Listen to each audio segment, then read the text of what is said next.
Hello, everybody, and welcome to this slightly impromptu video session. As many of you will know, at CyberCube, we have an event response process, and we're constantly analyzing the cyber threat landscape. Just this week, on Monday, we picked up the fact that the GoDaddy organization had announced that they had suffered a cyber breach. Actually, that breach originally occurred back in September. It was about 60 days or so before GoDaddy had realized they had been breached, and the announcement to the public happened again just 2 days ago. We are currently evaluating that particular data breach, and we're categorizing that, and we'll be issuing other artifacts and materials based on what we learn. But we thought, given that there was a lot of questions coming into the organization from our clients and our partners about this particular data breach, and given that actually it's a pretty interesting one, we'd put a blog together and also a short video together to tell you what we know, and actually to dive into a little bit about how our product could have actually helped underwriters with this particular breach. With me on the call is William Altman. He's our cyber consultant. Welcome, William. Thanks, Darren. Great to be here. Very excited to share all the interesting information we have around this attack and how reinsurers should really think about it in relation to their business. So very excited to dive in today.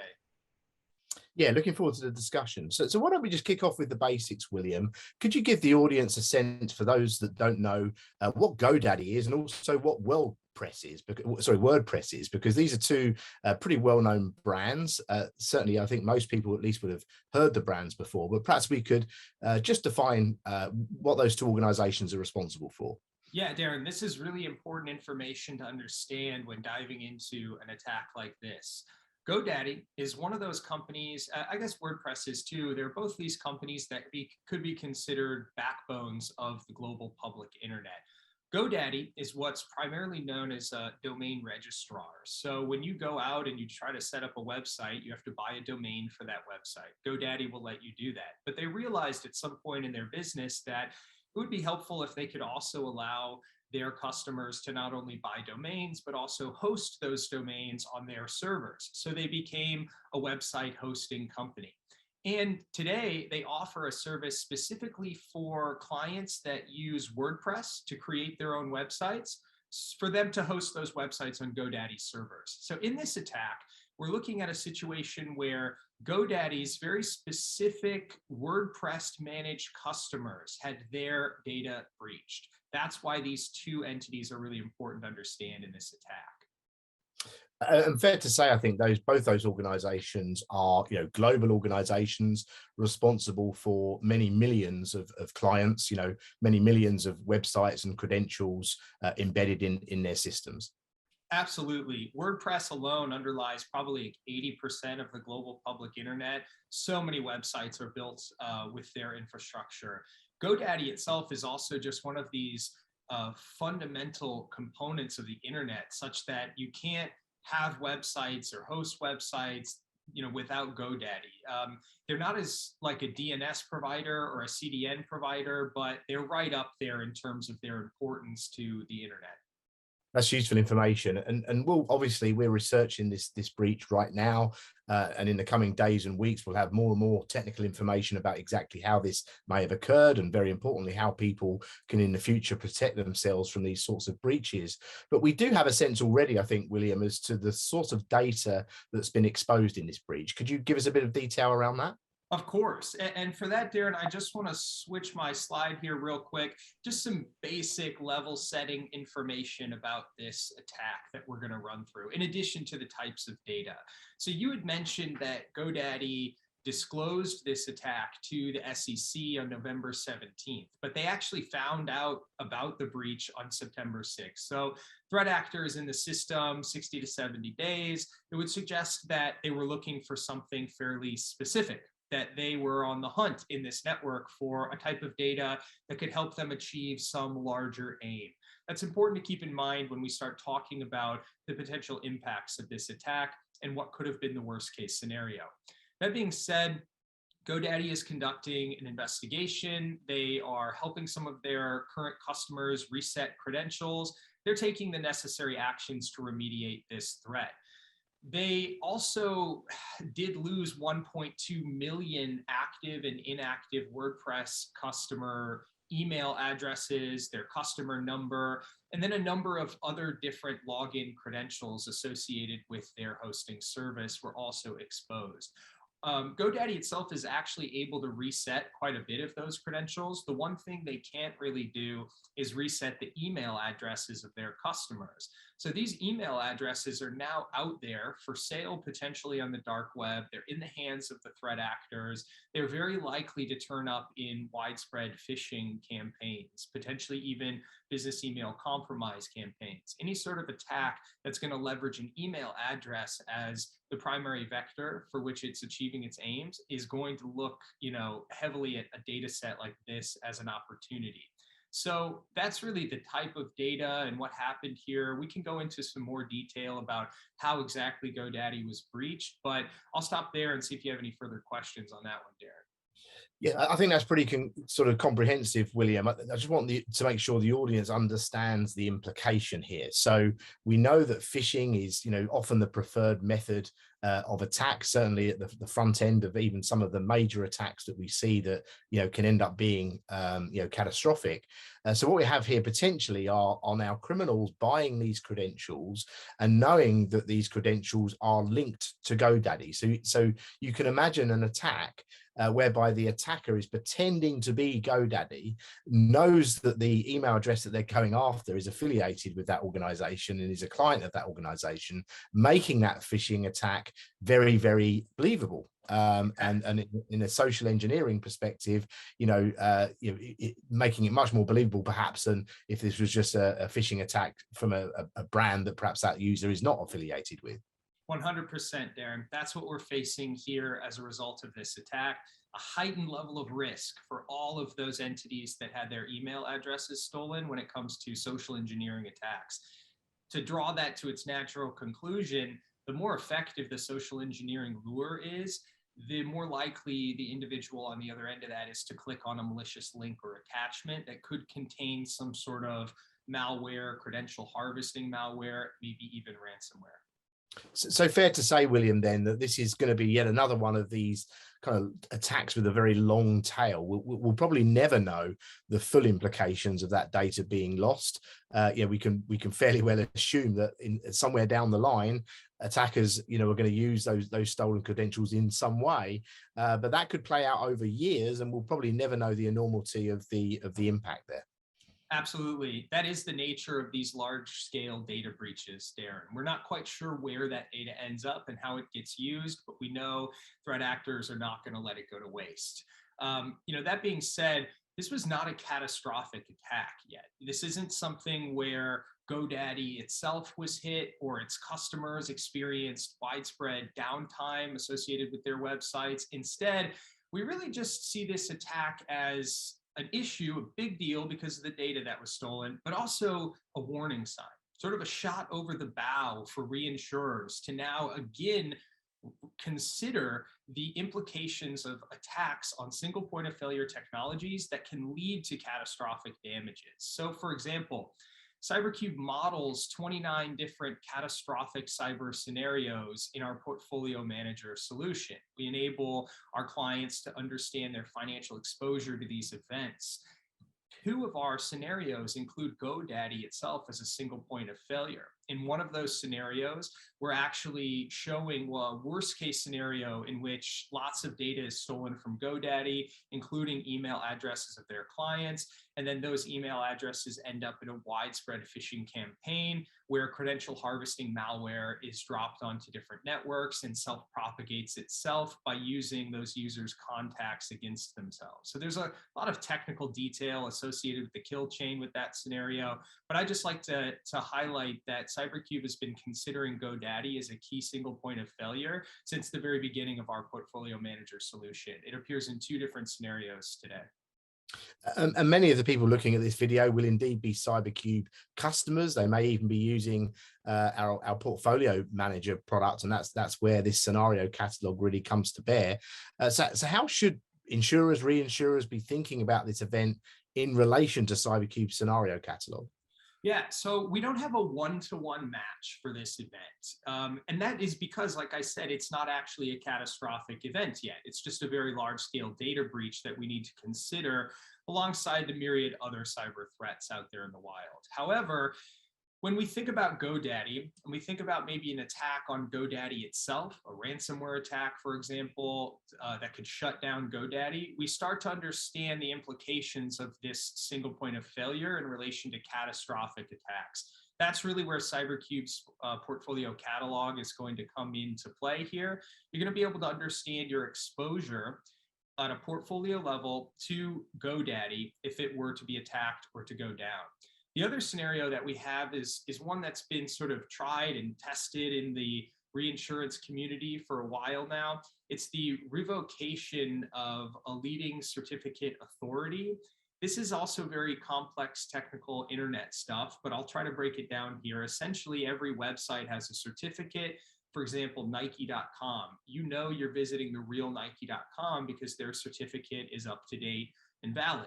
When certificates are revoked in mass, hundreds of thousands potentially of websites will be rendered inaccessible. GoDaddy, as a domain registrar, is very much a part of this certificate authority ecosystem. If they were to go down, large swaths of the global public internet would go down with them. That's why we model GoDaddy as a SPoF in our scenarios. Now, that being said, CyberCube also has another tool called SPoF Intelligence. This is where we are going to allow our clients to understand their exposure to different single point of failure technologies that are not necessarily modeled in our given scenarios. So for example, when it comes to this attack, you can look at our non-modeled SPoF data and understand who in your portfolio, which insureds are reliant on GoDaddy, which insureds are reliant on WordPress, similarly, which insureds are reliant on both, which happens to be the target profile for this attack. So you can, in real time, start to understand your exposure to attacks using that SPoF Intel tool.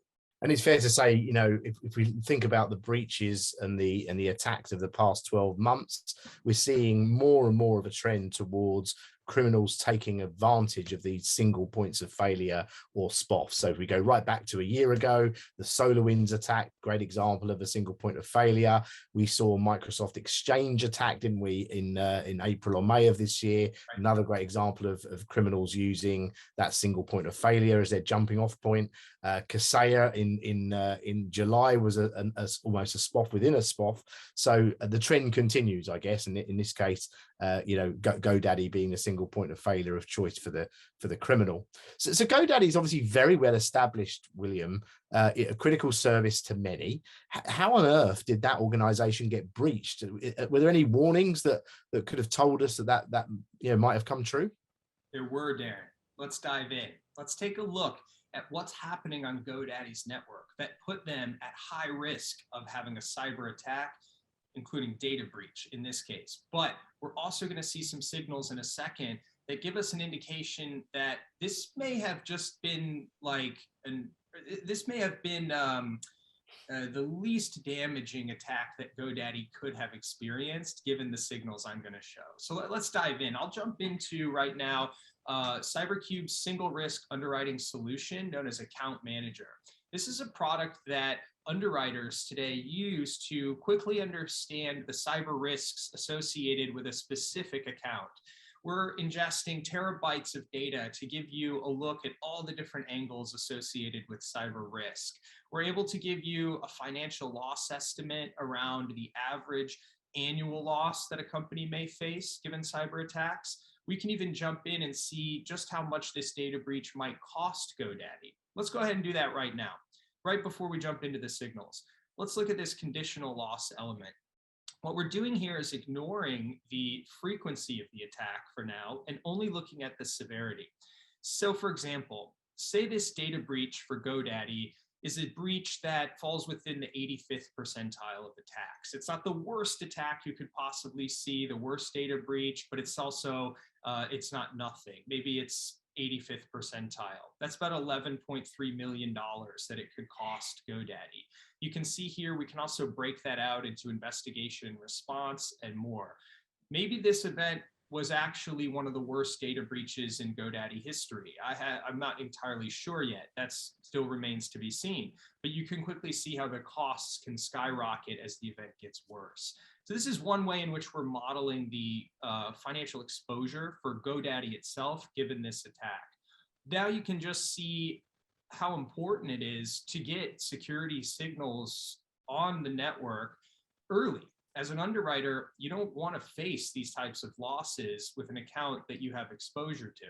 So you need to understand how inherently exposed a company like GoDaddy is to cyber threats.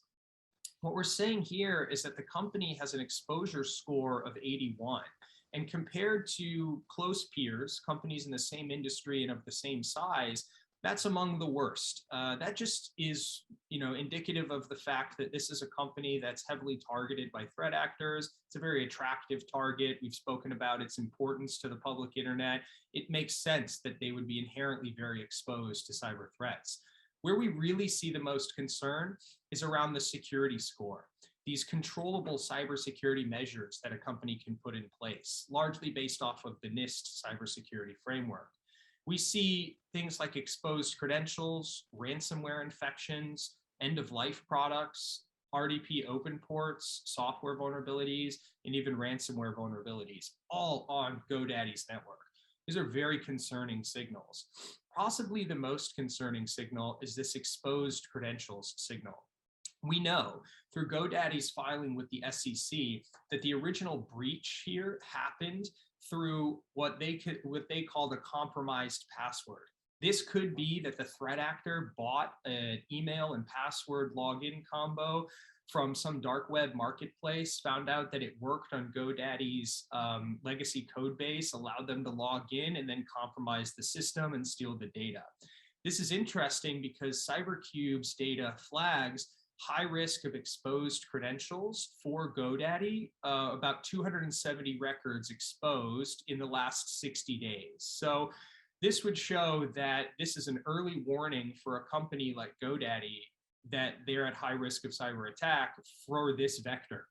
This is how they were hacked. So this is really interesting because we brought this up and detected it before this attack actually occurred. Now, that being said, we do see some other really interesting high-risk signals. And for that, I'll go ahead and filter right now for all the different high-risk signals that we can see. We see that there's some, in addition to exposed credentials, we have end-of-life products on the network. Really what we're showing here is that GoDaddy is tolerating the use of these deprecated Microsoft products that are no longer able to be patched and are extremely vulnerable to exploitation. It just shows a real lack of cybersecurity hygiene and maturity at a company as big and as important as GoDaddy. So very surprising that they weren't actually breached through one of these products, to be honest. Now, what's possibly the most concerning thing about GoDaddy are these different ransomware signals that we see. So using Account Manager, I'm able to actually filter by threat type, and ransomware is one of those top threats that we offer. So you can see here all the different signals that are associated with ransomware. Two of the most concerning would be RDP open ports and ransomware vulnerabilities. These are two of the most common delivery mechanisms for ransomware operators to get into the network and start doing their things. So this is a real issue because it suggests that GoDaddy is at risk of a ransomware attack. And if GoDaddy were to experience a ransomware attack, they would potentially be at the center of a catastrophic cyber scenario, causing lots and lots of downtime for all these downstream customers. Now, what's really also very concerning about this company is the fact that they have ransomware toolkits, ransomware infections, and known malware infections currently on their network. Now, GoDaddy's a huge network, possibly global spread. They're going to have some issues at every given moment on the network. There's no perfect network out there. So I don't want to sit here and bash GoDaddy and say they're terrible at cybersecurity. It's one of the most heavily targeted companies in the world. So keep that in mind. That being said, we know that this is also a critical single point of failure that is heavily targeted. So for example, let's look at known ransomware infections that are currently on GoDaddy's network. We see here a few different ransomware families. This one, Sodino Kiwi, this is actually a strain of ransomware primarily used by the REvil ransomware gang, one of the most prolific ransomware operators in the world. So this is a big threat. I hope that GoDaddy can remediate this very soon, lest we see some major downtime. Just to wrap up our investigation of some of these security signals, we also see some known malware infections. MageCart is an infamous credit card skimming malware. I think, Darren, you've written quite a bit about this in the past, clearly something to be worried about. All of this really just points to issues with cybersecurity hygiene and cyber maturity at GoDaddy. And for a critical single point of failure, in my mind, this is just unacceptable. But it's also worth noting that this isn't the first time that GoDaddy has had a data breach. So if we look through the past cyber events feature in Account Manager, we can see that GoDaddy's experienced at least 14 different data breaches dating back as far as 2011. It just really underscores the fact that they're heavily targeted. It's very difficult to defend a network like this when you're constantly being poked and prodded and infiltrated. And so hats off to the GoDaddy CISO and their team for probably just being constantly at work doing digital forensics and incident response work. But there'll be a 2021 breach to add on to this list soon enough. Now, I'll go ahead and pause there, Darren. I've shown you a lot of data specific to GoDaddy itself. Any questions or anything you want to dive in deeper? No, I think that's been really illustrative for me, William. I think there's a couple of things for the audience to take away here. Hopefully they've taken away a little bit of information about the breach itself. You know, we've had a lot of questions coming in, and so hopefully this answers some of them. But also for those that are not familiar with our products at CyberCube, in particular the single risk underwriting product that we call Account Manager, that's the tool that William's been kind of using here to conduct this analysis, just how powerful this data now is. You know, we've spent, 4 or 5 years now gathering various data sources, piling data really into our enterprise intelligence layer. We've built a world-class team of data scientists that have been writing algorithms that create the kind of signals that William has taken us through today. And we really wanted to show you this because this is real world. So GoDaddy is a real breach. It's happened. It's, the fallout is occurring right now. And hopefully, as everybody can see, use of the Account Manager product in an underwriter context, for example, that was thinking about underwriting a cyber policy at GoDaddy, this would have been, front and center. This information would have been available to that underwriter. So I love seeing these products come to life and applied to real world scenarios, and it doesn't get any more illustrative really than a real world breach that we're actually encountering right now. So thanks for taking us through that, William. Just lastly, do you expect more fallout from this event? Do you expect similar events to occur in the coming months? I do expect more fallout from this particular event. Like I said, those email addresses are out there in the wild. It's tough to reset your email address. We're likely to see a lot of these data subjects get targeted in phishing campaigns. That could lead to further attacks of all kinds. We're tracking it on our end. If any sort of update comes along around the catastrophe, element of this or more, we'll be sure to provide our clients with the necessary information. That being said, this is not the last cyber attack we are going to see on a critical single point of failure. Certainly not. We know that nation state threat actors, advanced persistent threats, are looking at single point of failure technologies like SolarWinds, for example, to increase the extent to which they can conduct espionage operations on a large number of targets at will. We also know that criminally minded and financially motivated threat actors are looking at single point of failure technologies because those technologies, when they go down, really increase the leverage that the threat actor has over their target to get them to pay. For example, if GoDaddy were to go down in a ransomware attack, all their customers and clients would be demanding that the company get back up and running as soon as possible. We saw this happen with Colonial Pipeline. They paid up. So I think that this is a trend that's only going to continue in the future. And to really borrow some words I heard spoken at the Black Hat Security Summit this year, for the threat actors today, the one-to-many angle is out of the bag. It is sort of the new way of conducting operations at scale. Yeah, really good point, and an interesting takeaway from this year's Black Hat. Yeah, what I'd like to leave the audience with, primarily the insurers, the carriers, and the brokers in the industry here, is if you're not already building up a knowledge of your clients' single points of failure maps, if you like, the dependencies that they have in some of these kind of critical infrastructure and technology applications, it's time to start. We fully expect, as William rightly states, more attacks on single point of failure. It is the trend of the moment. Whether the ultimate attack be a ransomware attack or something else, single points of failure are what the criminals are going after. So you do need to start building up a knowledge of your clients' single points of failure networks, their dependency networks, and there's no way to do that manually. You need lots and lots of data to do that job. That's what CyberCube's here for. So please, if you're not already using SPoF analysis tool, the account manager tool, please do reach out to CyberCube, and we'd be happy to guide you through how we can help. With that, we're going to end the session. Thanks so much, William, for taking us through that. Really, really interesting and great to see the product in use in a real use case. I'm sure we'll be speaking again very soon. But for now, that's me signing off, everybody. Thanks for your time and attention, and we'll see you again soon.